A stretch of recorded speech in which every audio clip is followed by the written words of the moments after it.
Hello, everyone. Welcome to the Evangelion Rewatch Podcast. I'm David, I'm Dylan. and we are going to be your hosts for this. You're probably listening to this either on iTunes or through YouTube. If you are on YouTube, you're on our YouTube page for the Wet Rats. If you don't want to see our other videos, if you just want to hear this podcast, I would recommend probably going over to iTunes and looking for it there. It should be on iTunes. I don't know for sure since we're in the middle of recording it as I'm speaking, obviously, so I don't know for sure if I'm going to be able to get it on there, but I should, so it should be up there. And you can also follow us on Twitter at The Wet Rats. We do, The Wet Rats, we do, stupid comedy videos that nobody watches, so if you want to watch that stuff, great. Subscribe to us on YouTube and follow us on Twitter. If you don't, and you just are here for this podcast, that's great too. But you should probably just follow it on iTunes. And then if you want, you can follow us on Twitter just to see when new episodes come out. Although we do have a Evangelion AMV set to Nickelback. So if you want to see something really incredible, check that out because everybody loves Nickelback. And plus, I think, I'm not totally sure, but I think when Hideki Anno originally conceptualized Evangelion, he thought someday, he just hoped and prayed someday somebody would set it to Nickelback. I heard he actually originally wanted the intro theme to be Rockstar by Nickelback, but yeah, well, it wasn't written yet, so that was a problem at the time. Exactly, it was real hard. All right, so how this is going to work is we are both rewatching Evangelion, and hopefully you're rewatching it too if you're watching this podcast. We have rewatched the first two episodes. Normally, I think we're just going to do one episode per podcast. But I think for the first one here, it makes more sense to do the first two since they kind of go together. The first two episodes, it doesn't really make sense to split those two up. Plus, if we just did the first one, there wouldn't be a lot to talk about because it just ends on a big cliffhanger. Mm-hmm. But we have already watched the show again. That's why this is a rewatch podcast. If you have not watched Evangelion ever, I wouldn't really recommend listening to this yet. Oh yeah, Dylan, I forgot to mention. I was going to tell you this. I know we talked about keeping the first half of this spoiler free. Right. I don't know. I don't think so. Okay, cool. Just because I was thinking about it more and more, and I think it's going to be really, really hard to be interesting and talk about Evangelion without kind of spoiling some stuff. Right. Because otherwise, we'd kind of have to phone it in and pretend like we don't know things for the first half. It'd be like, oh, in this episode, we see some strange girl at the beginning. Who could she be? And anybody who's already seen the show is like, we know it's Rei. We know why she's there. Yeah. So we don't want to really have to phone that in. So if you've never seen the show, go watch it real quick, then come listen to this, I guess. But if you haven't seen the show, you're in the right place to be. Just for this first episode, you should rewatch the first two episodes, and then you'll be all caught up, and you can listen to us. And so real quick, before we get started getting into the episodes, I thought we could just talk about kind of our personal history with Evangelion. Sure. I'll go first since I actually watched it before you. Okay. I watched Evangelion for the first time in high school. A lot of people on the internet that I follow always talked about it, and I always wanted to check it out. I had the luxury of when I watched it, I knew nothing about it. This was before I saw GIFs of it everywhere and stuff, so I hadn't seen a single shot from it. I kind of knew that it was about robots fighting, and that was as much as I knew. So to me, it was a really good surprise, and it was just constant not knowing what was going to happen, not knowing where it was going to be going. And I really enjoyed it for that. The first time I watched it, I watched the English dub, I should say. Actually, right now, I'm watching the English sub for this rewatch, and you're watching the dub. Right, correct. So if anybody really hates English dubs and you're really hardcore into that whole argument, you might not be happy with us, or at least with you right now, Dylan. But but originally I watched the dub, and for the first half of the show, I wasn't really that into it. I thought it was kind of interesting, but it didn't really grab me. And then it was the second half of the show that really kind of started that I really felt more involved, and I really liked it. And so I watched the whole thing once, and then I'd heard that if you were to start Evangelion immediately after finishing it, it would be like watching a whole new show. So I did that. The second I finished End of Evangelion, I booted up episode 1 and restarted the whole show. And then I loved it. The second run for me was the one where I really fell in love with the show and really appreciated everything it was doing and understood things it's doing. And then, I've watched it again every year since then. And I'm really excited to watch it again now. And, of course, I've seen End of Evangelion and all the rebuilds and stuff. So that's my experience. Dylan, go ahead. Let's see. My experience is, I think, I've heard about it all the time. People always say I should watch it. Like when I was in, sorry, when I was in high school, I wasn't really into anime, but I liked animes with like mech stuff. I was really into Gundam, and our friend Luke told me to never watch Evangelion because it was like horrible and had nothing to do with Gundam. It's like, okay, cool. So I used to shit on Evangelion a lot, and then David finally talked me into watching it. Like, was it a year or two ago? I don't know. Yeah, probably 2. Probably 2.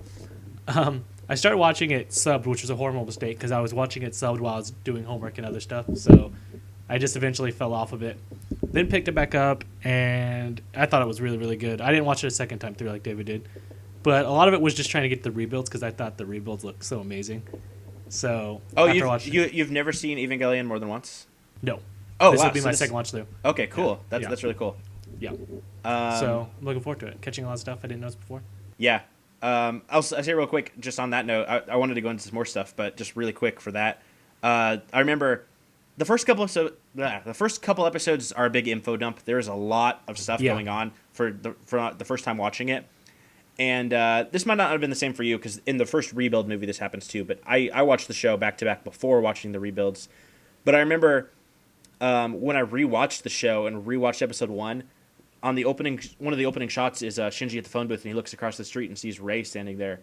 I remember watching that for the second time, being like, "What the fuck? How did I not catch that the first time?" Like, I completely watched the show, completely forgot about that. Like, just I was blown away by how much I missed and didn't pick up on the first time I watched it. Because you see Rei later. You see Rei later, but I totally didn't think that either. Just didn't draw the dots together, being like, "Oh, that's that girl." I think just because that's a really quick thing in an episode of a really lot of other bigger things, right? And it's not something that's focused a lot on. I mean, the big focus of those first 2 episodes are introducing angels and introducing Avis. Yeah, and Rei popping up in weird places isn't really a big deal yet. But actually, when I was rewatching, I was surprised the first time I rewatched it, and even now, I'm surprised by how much information is already being set up in these first 2 episodes. Yeah. That really doesn't mean anything yet, but comes to be so important later. I noticed that too. Yeah. Even in the opening of Evangelion, I feel like a lot of anime will sometimes have spoilers in their opening credits sequence, which really annoys me. But Evangelion does it in a way where, even though there's stuff it's not really spoilers, it's just stuff that you don't know what it is yet. Rewatching the opening now, you see the Tree of Life that you see later in End of Evangelion. You see, hang on, I wrote something. I forgot now. You see, they show a shot of Adam when Kaji brings the little sample of Adam to Gendo later in the suitcase. They have a shot of that in the opening. It's just like a split-second shot of some weird little bug-looking thing. That means nothing to anybody. Anybody watching that opening for the first time would probably not even bat an eye at that. But that is such an important thing later. So that's really interesting to me that they throw that in there. I think animes do that a lot, and I think it's really weird to do that. Yeah, I think Evangelion, it gets a pass for me. There's some anime that do it really poorly. Fullmetal Alchemist is one, because they show the heroes of the show fighting people in the opening that you haven't met yet. And then they introduce those characters to you in the show, and they try to act like, maybe this is a good guy. Hey, for the last 10 episodes, I've seen them fight them in the opening credits. So exactly, yeah. You're not fooling anybody. But I think Evangelion, because the shots they show you are so abstract, you couldn't possibly even take a stab at what they could be. No, it's like when they talk about Adam, you're like, oh, I bet that's what's in the beginning. You could never draw that connection. Right, yeah, there'd be no way to see it. Because for me, I was really shocked to find out that was Adam, because I thought Adam would be some like really big, huge thing. Yeah, it is interesting because they build Adam up. I mean, Adam is the first angel, and it's interesting that Adam now is just this little thing. There's just this little piece. But I wanted to go back to something you were talking about, but I kind of forgot what it was now. You said you'd watched the first 2 episodes, or you watched the show for the first time. Oh, you wanted to get to the rebuilds because the animation looks so good. The rebuilds do look really, really good. That is one of the coolest things about the rebuilds is getting to see everything done in a modern animation style. Mm-hmm. I don't want to actually talk too much about the rebuilds, at least at the beginning of this, in terms of story stuff, just because I think we should focus more on the show, and I think the rebuilds versus the show is a big conversation. Mm-hmm. And we've already spent a lot of time in this episode not really getting into the first couple episodes. Right. So I want to try to focus where we're going to keep our focus. And again, like I mentioned, this episode's probably going to be longer than we normally are because we're doing 2 episodes, and we're also kind of introducing ourselves and kind of talking about all that. Real quick, I will say I've been a fan of Evangelion definitely for longer, but you definitely do have a lot more merchandise than I do. Yeah, that's true. Yeah, I need to get some figures and stuff. I just have this little Mark 6 from the rebuilds. But yeah, so rewatching them now, what do you think of the first 2 episodes? I felt like I learned a lot more information in the first episodes than I ever did at all the first time I watched it. Mm-hmm. So I feel like there's so many things that just I didn't like catch on, or just kind of like I felt like I ignored because I hadn't really got into it yet. So I was definitely paying attention more this time.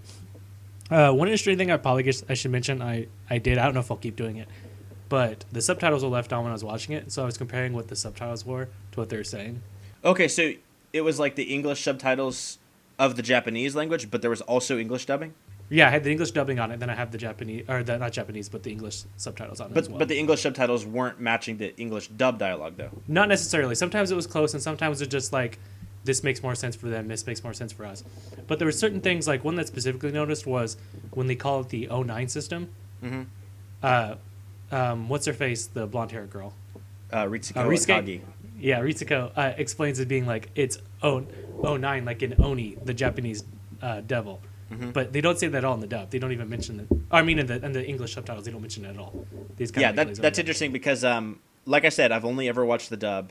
I hope I get some hate for that if anybody watches this. But yeah, I'm watching the subtitle for the first time, and yeah, that was one thing I really noticed because I know the dub really well, and yeah, to me that was really interesting that wasn't in there, and maybe that's just the translation of the sub we're seeing. Maybe we're not seeing the official translation from like an actual company. It could be some fan translation. Right. But that was really interesting to me that they say that line in the English thing. It's like, so is this going to work? Of course it's going to work. It's like Oni, a Japanese demon. And that's just like a complete bullshit thing that's not even really in the show is what it that's what I was like. I was like, I don't understand. Like, I don't remember that ever becoming anything later.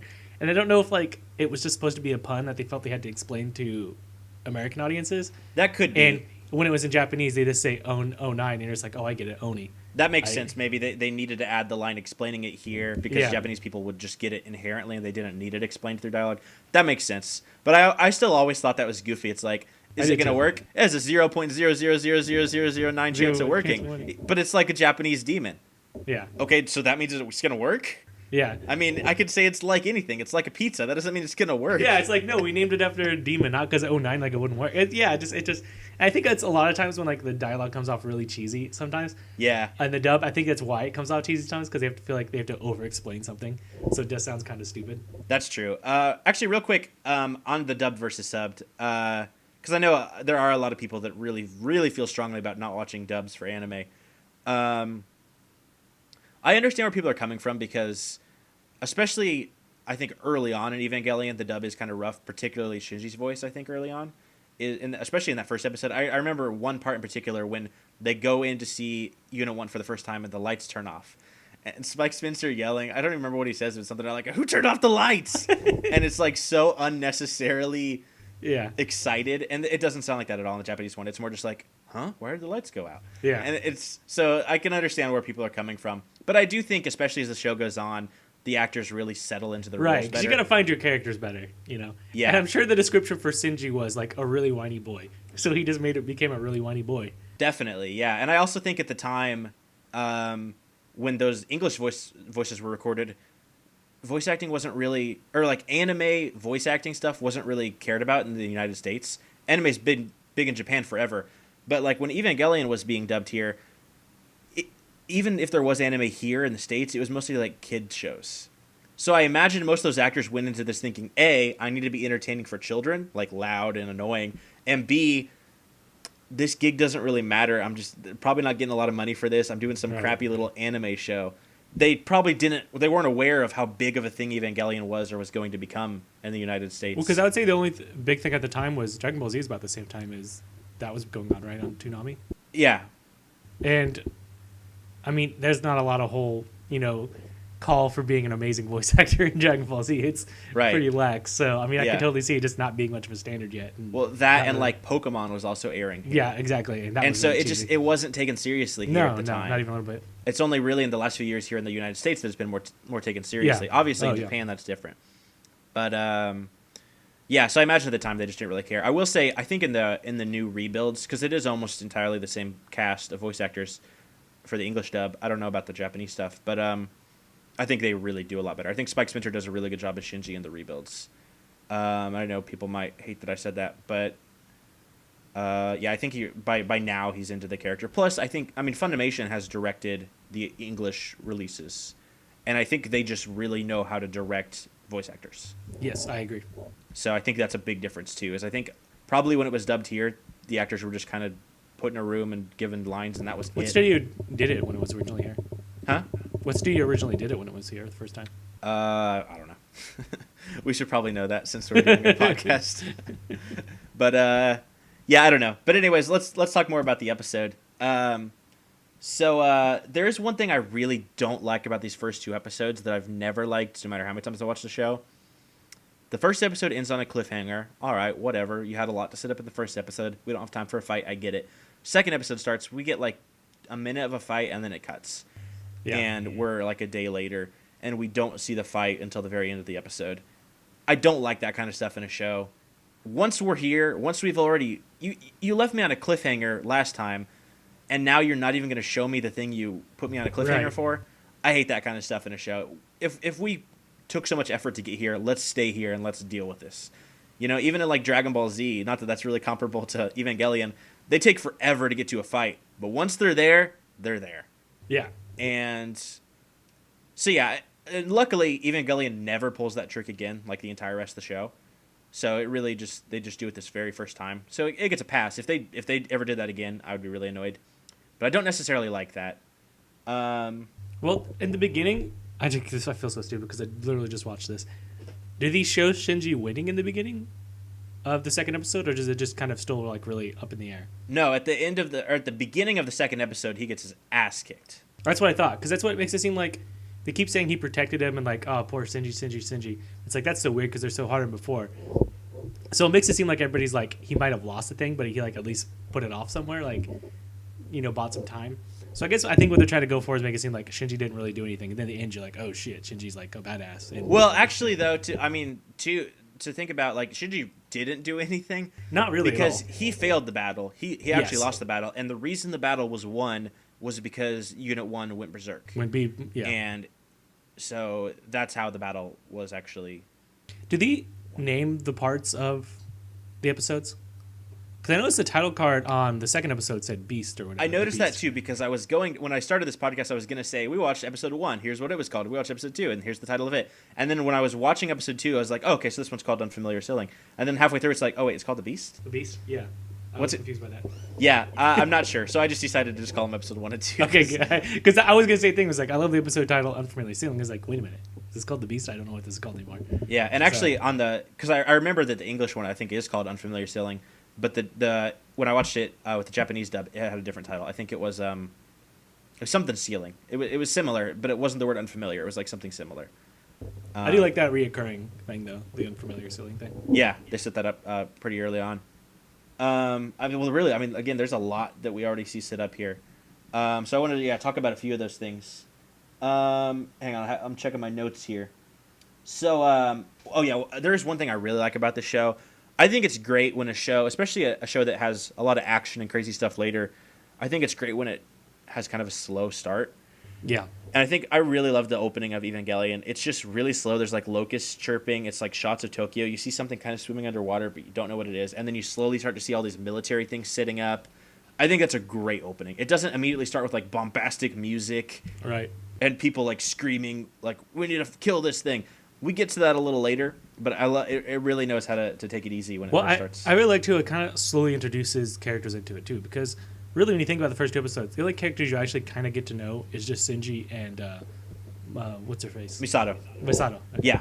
And that's like it. Like you see Rei, you see the other people, but they don't really talk about them, or you don't really see a whole lot into them. It just straight up focuses on just those 2 people. Yes, which is definitely a good move, because there's a lot of characters to handle in this show. Exactly. But yeah, I definitely, if they try to take on every character in this first episode, if we had to have like a bunch of scenes with Gendo trying to be a character, exactly, that would be bad. And plus, I mean, we never get that with Gendo, which is good. Exactly. Gendo's character is so interesting because we never get a huge scene where Gendo's just like all of a sudden, let me explain to the audience why I'm like I am. Yeah. And it's just like you said, there's just so many characters to go through. You don't want to like try and go through all of them at the same time. They're just kind of like, all right, here's these 2 characters. All right, now we're done with those. Here's like Ray, and here's what Ray's all about, and like to kind of do that whole thing. Yeah. I like that. It allows you to get to know the characters a lot better, and then when development happens later on, it makes it much more impactful than just being like, oh no, this happened, but you don't really know that character, so it didn't matter. Definitely. And that's something that's great about these first 2 episodes too, is since it is setting up so much, it really does a good job of keeping the focus on just the big things. The only thing you're really focusing on character-wise is Shinji and Misato, and the only thing you're really focusing on plot-wise is the Angel versus the Ava fight. But despite that, there is a million other things introduced and thrown in there. But they know where to keep the focus so that you're not confused or overwhelmed right away. Exactly. But that other stuff is all still there if you look closely and really think about it. Yeah. So I think they do a really good job handling that. Evangelion just really knows how to tell its story in a really good, concise, and clear way. I also didn't remember Ray crying as much in the first time I watched this. Oh, really? It was real awkward in the dub. I don't really remember it in the dub, I guess. You mean the scene where she falls out of her little... Yeah, she falls out of it and cries. I was like, I feel like this is the most emotion I've seen from Ray ever. That's true, yeah, except for maybe the rebuilds. Yeah, Yeah. But in the original show, yeah, you don't really get a ton of emotion. Well, she smiles at the end of episode 3 or 4. Oh, right, yeah. I don't remember. I forgot how, no offense to the animators, I know it's all the time. I forgot how garbage Ray looks sometimes in the original series. Yeah, that is one thing that sucks about the original series is some of the stuff just looks bad. And especially between shots, they sometimes aren't the best on consistency of bodies and figures. Mm-hmm. I noticed that a lot with Misato. There's some shots of Misato where her legs are insanely long and her Yeah. body's way skinnier. There's definitely some bad continuity problems with the figures and models. But that's, when you're drawing stuff like that, it's going to happen. Yeah, You're not doing definitely. it, all digitally. And really, at this point, Evangelion was made in the early 90s in Japan. If you want to watch great animation that's Evangelion, watch the rebuilds. And if you want the original story, watch the original show for that. Don't watch the original show for incredible animation. There is some great stuff. There's still some stuff that's really animated well, particularly in End of Evangelion. Well, the fights are still really awesome. The fights are great. I think what they did, I don't know this for sure. I think I read this once. Or maybe I just made it up because it sounds right. I think that they probably spent most of their time and effort making sure the fights looked really incredible. And if there's a scene of Misato and Shinji talking at a table, they weren't quite as concerned with it looking incredible. Which is another reason why we see assets reused, too. I mean, the shot, we already see it in episode 2, the shot of Misato chugging a beer with her theme song playing. Right. How many times do we end up seeing that in the show? yeah. So, I think they definitely like to reuse stuff like that when they can get away with it, and when it's just a simple scene. But, yeah, when shit hits the fan, the animation's top-notch. It's really good. For sure. Moving on. As far as the character stuff goes, another thing I wanted to say, this is a really small thing. I think I noticed this, I don't know if I noticed this the very first time I watched it, but one of the things I like about Evangelion is the way they handle character development. There's some times where they have characters actually say things and reveal things directly to the audience that kind of show you what they're like. But a lot of times Evangelion is more subtle, and you see character stuff just in the way that character acts. But one thing that's cool is, we learn a lot about Gendo's character, not even from Gendo himself, but by the way Shinji interacts with other adults and other people. Yes, yeah. Even just seeing the way Shinji acts to Misato, since she kind of is a maternal figure, teaches us a lot about how he was treated from Gendo. And I think that's really cool to have us learn about a character who's not even in the scene purely by how another character was affected by him and stuff. I think the best example of that in the first 2 episodes are when when Misato is first driving Shinji into Nerve, and she's like, "Hey, do you have your Nerve ID?" And he's like, "Oh yeah, I have it right here." And he hands him a piece of paper that you see for a second, and it's all torn up and taped back together. Yeah. And that's a really good visual cue of how Shinji feels about his dad, because he obviously got this thing from his dad, tore it to pieces, but then taped it back together because in the end he still wants his father to care about him. He doesn't want to completely get him out of his life and just throw him away. So he ended up taping it back together and bringing it. I didn't even catch that when I watched it. Yeah. I watched it a second time. I was like, what kind of garbage idea is that? Didn't even connect until you said it. It's that makes so much more sense. Yeah. I think that might have been what I thought the first time too, is man, he took shitty care of that. Yeah, no joke. But yeah, it's definitely he was just very angry to get a message from his father. Well, even when he says, when they're like talking and trying to go there, and he's just sitting there reading the book, and then like basically doesn't really communicate with them, and they're just like, oh, he's just like his father in this way, and that it just like you see Gendo a little bit, but then you kind of just get like, oh, he's like this because of his father. Yeah. Which is the minimal interaction you can possibly get with Gendo. Yeah. Well, and even like that's a big running theme in Evangelion too, is kind of how the effect of your parents and how you're raised really affects who you become. Right. Yeah, because the other characters of the parents' problems have that too, like Masato and Asuka. Yeah. And even like not even wanting to enter his home till he was invited in by what's her face, Masato. Yeah. He's like you live here too, you can come in, kind of thing. He just sits there. Yeah. Yeah. You learn a lot about how Shinji's character is in these first two episodes. Right, because he's not used to people being so kind to him. So like when they are kind to him, he just doesn't know how to react to it. Yeah. Shinji is kind of joked around on the internet and by other people as kind of being a big bitch. Yeah. And I get where people are coming from. Yeah, absolutely. But really it's an extreme oversimplification of his character, and it's really, I think most people are probably joking, but there's some people who really think that. I mean, we mentioned our friend Luke earlier. He hated the show because he thought that Shinji was just too lame of a character. To be fair, he watched the show when he was like 11. So you're not going to understand a lot of that stuff. But really, Shinji is a really well thought out character, and I think most people probably feel like Shinji at some points. Hopefully, not all the time, because Shinji is a constant train wreck of depression. Yeah, we feel like that. But I think there's some points in everyone's life where they can kind of identify feeling like Shinji. Kind of not wanting to be hurt by people and kind of shutting down and wanting to stay away from people. So that's why I think Shinji's such a great character. Is the audience can really find themselves in him, and I mean I think definitely. Evangelion was made by Hideki Anno when I hope I'm saying that name right. I'm going to sound really dumb if we're doing an Evangelion podcast and I pronounce it. We should probably preface we are not experts at Evangelion at all. We should probably preface we are two mid-20 white Americans talking about a Japanese anime. So I think we sound about as accurate as we possibly could. Yeah. But crap, now I lost my train of thought. Oh, when Hideki Anno first was conceptualizing Evangelion, he was like extremely depressed at the time because a lot of his earlier stuff had failed and he wasn't happy with it. So you can really tell a lot of his different sides of himself and his depression went into these characters.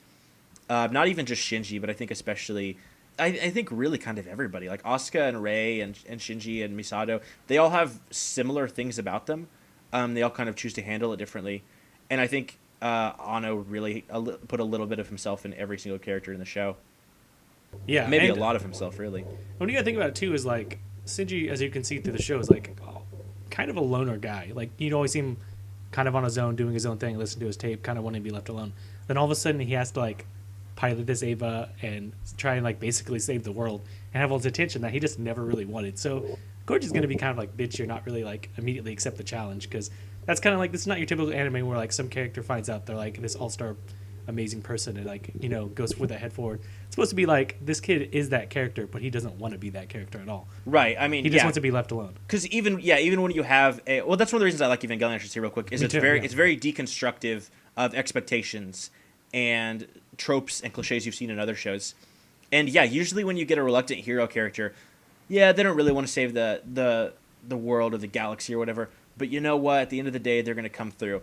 But Shinji isn't some guy who is kind of like a rogue or an anti-hero. That, I was going to say, you can't even call him an anti-hero at all. Yeah, that suddenly decided to become good or anything. He was just a 14-year-old kid who was minding his own business, trying to stay out of stuff, trying to not feel worse about himself, and really just go through life as minimally as carefree as possible. He do what he's supposed to because he has to do it, but he like would rather just not do it. Yeah, he didn't want to overcomplicate anything. And the way I kind of see it too is like, it's like Hideko was kind of just like, what if all these like Gundams and all these things like you see that these animes are doing, what if that was actually happened to somebody? And that's why I feel like this would be like, someone's like, hey, you have to pilot this really dangerous thing and do all this really dangerous stuff, and you're 14 years old. Yeah, that's probably what this would really be like. Definitely. Well, and that's one of the things that's really great about the show too, is that man, I feel like I've said that a lot. That's one of the things that's really great about the show.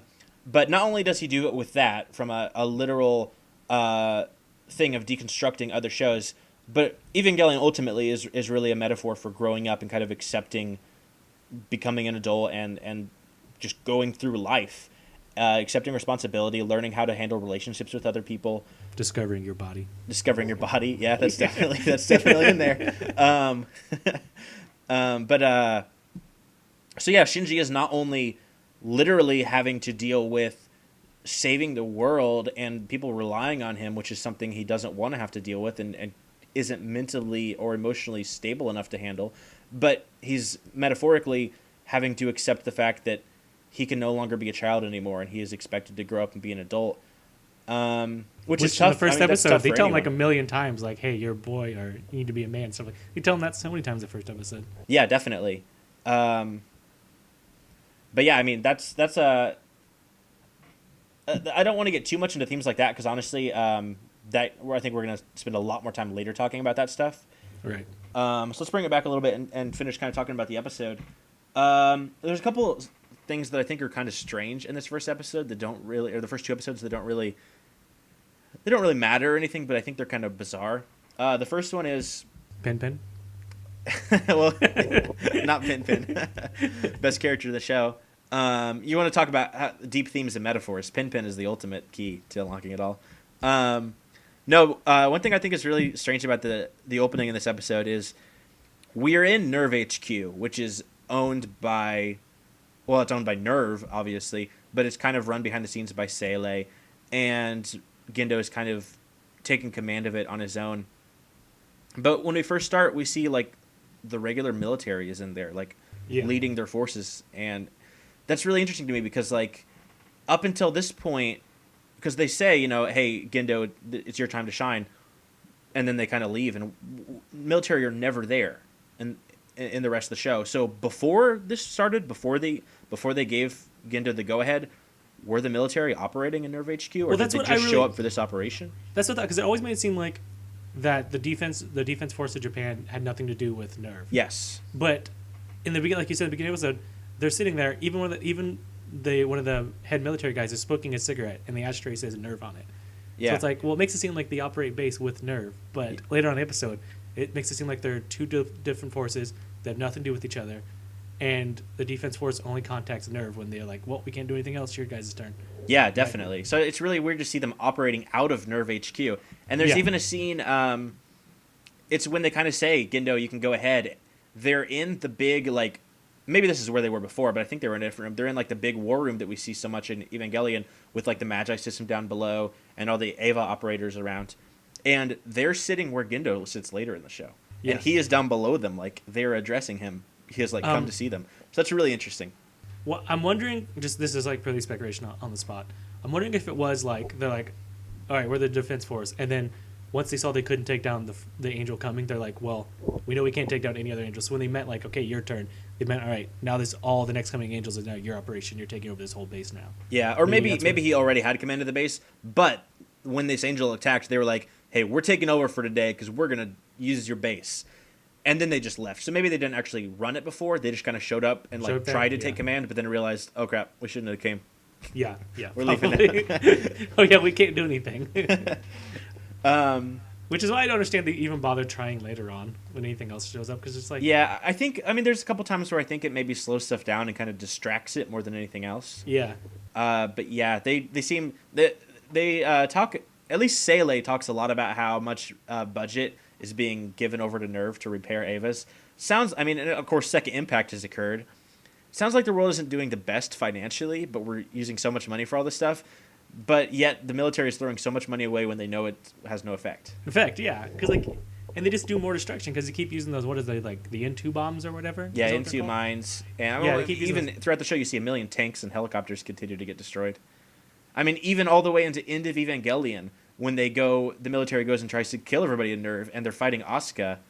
She's destroying tons of helicopters. Yeah, it's just a waste of money. And then all they do is complain about how Nerve wastes money. But it's like, yeah, but at least they're making results. You guys are doing nothing. Yeah, for sure. But speaking of kind of that, like the consequences of all this stuff, one thing that I've seen a million times, but I hadn't really thought about until I was really like actually trying to analyze more of this episode. We see something in episode 2 that we never see in the rest of the show and is never mentioned.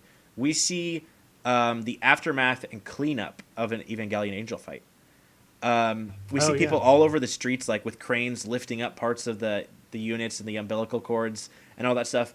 That's really interesting because we never ever mention that or go back to it later. But I'm sure No, after yeah. every angel fight, there must be massive cleanups. Yeah, it's probably like Pacific Rim. There's a market for the parts. Yeah, I guess so. But yeah, that's interesting because I know later on in Evangelion, it seems like some of the fights are just the entire city must be destroyed. How in That's the next episode is everybody like walking around like everything's That's all what I was right? going to say. Is like, yeah, you always see Shinji like riding the train or doing these things or like, staying here, staying there kind of things. But it's like, where is he at? Because like, there's no way the place they just had an angel fight and then like half the city got leveled. That things like that would be going on. Yeah, I think that is one thing that's a little confusing about the show. And I know there's sometimes too because Tokyo 3 is on top of it's level with the world and the geofront is below.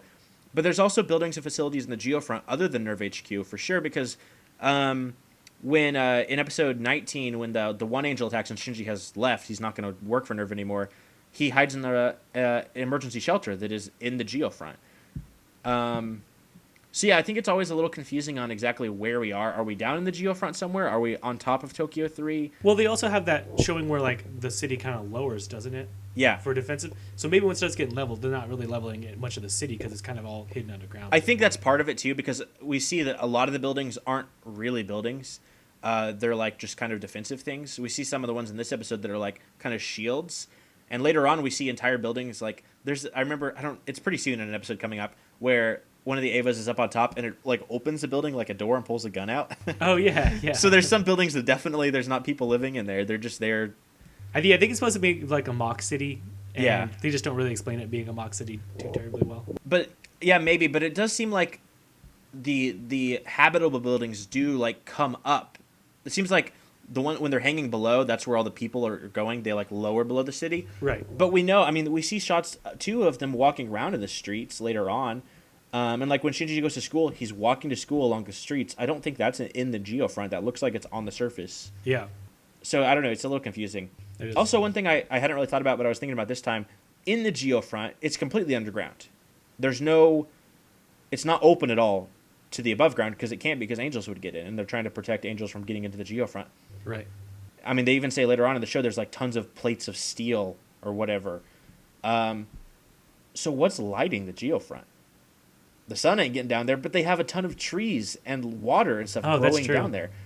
How are they? I mean, I guess maybe it's like the future, so they're technologically advanced enough they can grow trees underground. But growing a tree underground would be really tough without. Maybe it's supposed to be sunlight. like spoilers for future. Maybe it's supposed to be like one of the benefits of having what's her face, Lilith down there. You think Lilith helps them grow trees? Well, you have Adam and Lilith and stuff like that. Like, is that maybe has some sort of powers that makes things grow around there? I guess. I mean, they are like beings of life. They like life comes out of them, but it's not really trees. It's I mean, that's true, like but I mean, people and angels. trees are still life. You never know. It's just like it's an offshoot. Or maybe there's because Lilith it gave birth to humanity and Adam gave birth to the angels. Maybe there's a third one there that gave birth to the trees. Trees, yeah. They're just not talking about that one. Yeah. That's the true key. That's in a Rebuild 4. Dude, if that was the plot of Rebuild 4, I'd be with it. I don't know if I really have much else to cover. I think that what else do we need to talk about with this episode? One thing I noticed, and this is like slightly going into the Rebuild, but not too much. When Masawa talks about Shinji mine didn't get contaminated, did it? Does someone get contaminated in the original series?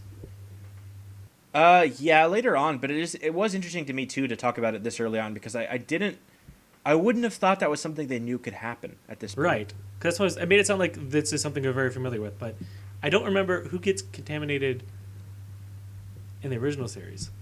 Yeah, I mean, I guess, yeah, I couldn't really think of anything because the angels definitely show that later on kind of their goal is to kind of work their way into a human mind to understand right. it. Because you have that one of their instance that goals. happens with one of the angels, but I don't think he really contaminates that person. I think it kind of just goes berserk mode, kind of overtakes the whole thing. Or does that count as a contamination? On which one? The one where the Ava turns? Spoilers. Oh, no, I think that's a contamination because it fully becomes an angel. Angel, yeah, I guess that makes sense. But did it contaminate the Ava or did it contaminate the guy? I think in that case it contaminated the Ava.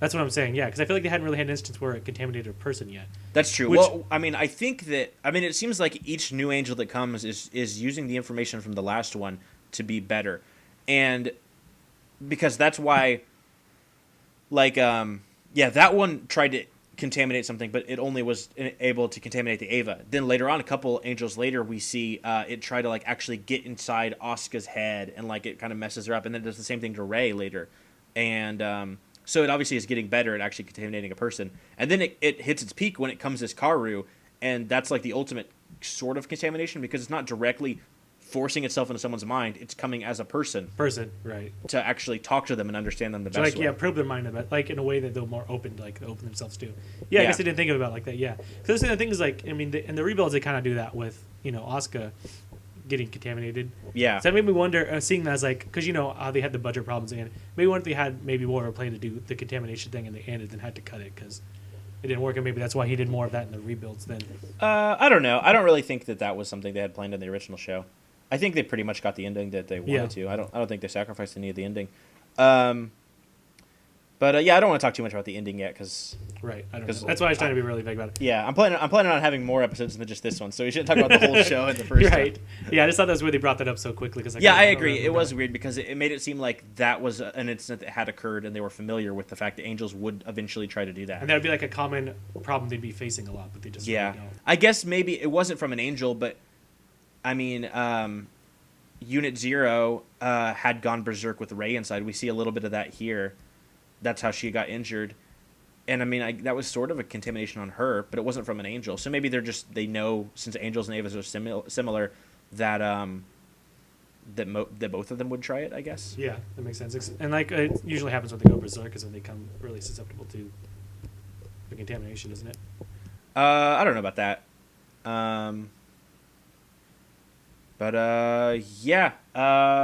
I think, I went through all my notes, so I think I got everything covered to talk about from these two. Cool. All right, so we're going to wrap up then. If you've listened this far, thank you very much. Like I said, we're going to be doing more of these, and from now on, we're only going to do one episode per podcast. I don't know what our release schedule is going to be yet. Are we doing this every week? Are we doing this every other week? What are we doing? It's up to you. If we do it every week, we'll get through pretty quickly, but it's whatever. I feel like if it's doable for you, we should do every week just because the episodes are so short. I know if I was rewatching the show, I wouldn't want to wait 2 weeks to watch a 20-minute episode. So, we should wrap up and then we can discuss it. Okay. Well, I'm just saying for our audience, expect a new one next week from whenever this comes up. Yeah, I can record every Monday. But again, if you're listening on YouTube and you'd like to subscribe on iTunes, feel free to do that. Follow us on Twitter @TheWetRats. And if you'd like to subscribe to us on YouTube, that'd be great. If you want to check out our other videos, you can, but they're not at all like this podcast. They're not at all related to Evangelion, aside from our Nickelback AMV. Don't be mad if you're seeing other stuff on our channel that is completely different and weird and whatever. Next week we'll be talking about episode 3, so make sure you watch that before listening to the next one, and we'll see you guys next time. All right, later.